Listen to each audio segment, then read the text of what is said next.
There is a piece of property several days north of here that I believe is going to come onto the market very soon, and very quietly.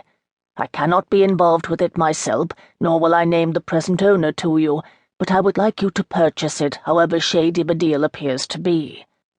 I want the deed and assurances from the current occupant that it is the property, the manor, and everything in it, including the crops and the contents of the stables, that you are purchasing, and I want the occupant off the property as soon as possible." The request wasn't remotely what Nicholas had expected, and he gave a low whistle.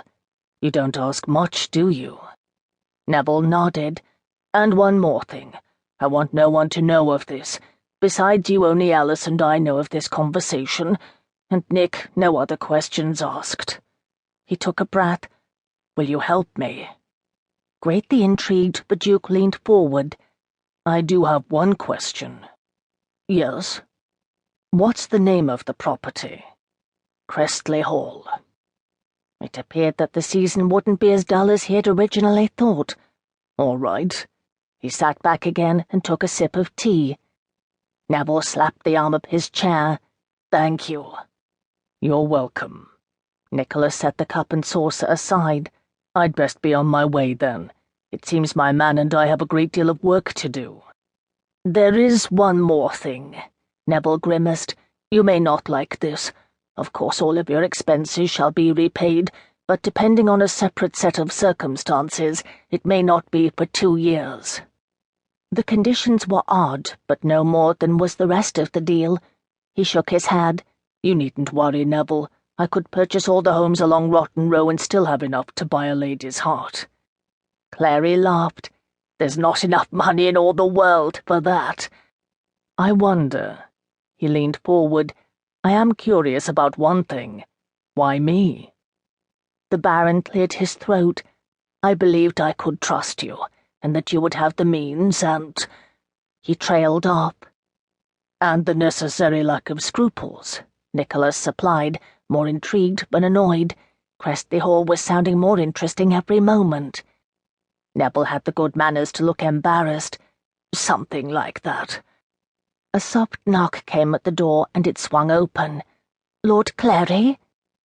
Both men rose at the sound of the female voice. Katherine Ralston stood in the doorway, looking very fetching in a mauve riding outfit, cut in the military style.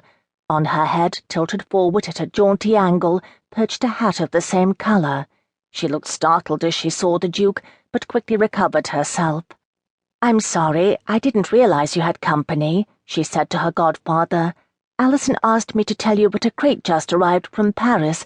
She said you would want to know." Neville grinned and rubbed his hands together. "Oh, yes, I tracked down a case of some of the finest French wine I've yet encountered, and finally last month convinced the man to sell it to me. This must be it. Thank you, my dear." He headed for the door, then looked back. "Will you excuse me for a moment?" Nicholas grinned. "You and your wines, of course. Miss Ralston and I will endeavour to entertain ourselves." He glanced over in time to see her blush. Clary hurried from the room, distracted enough that he voluntarily left his goddaughter alone in the company of the Black Duke. From the warmth in the Baron's voice when he spoke to her, Miss Ralston was more than merely tolerated at Hampton House, Nicholas noted with some interest. She continued to stand there looking nervous, and he decided that it served her right.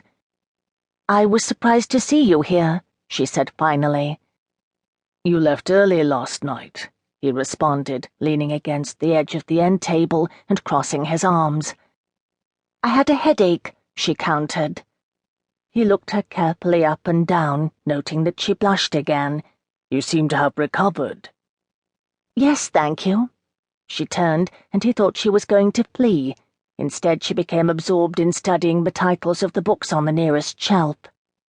"You like Shakespeare?" he asked, stepping closer. She was smaller than he remembered. Perhaps it was her temper that had made her seem taller.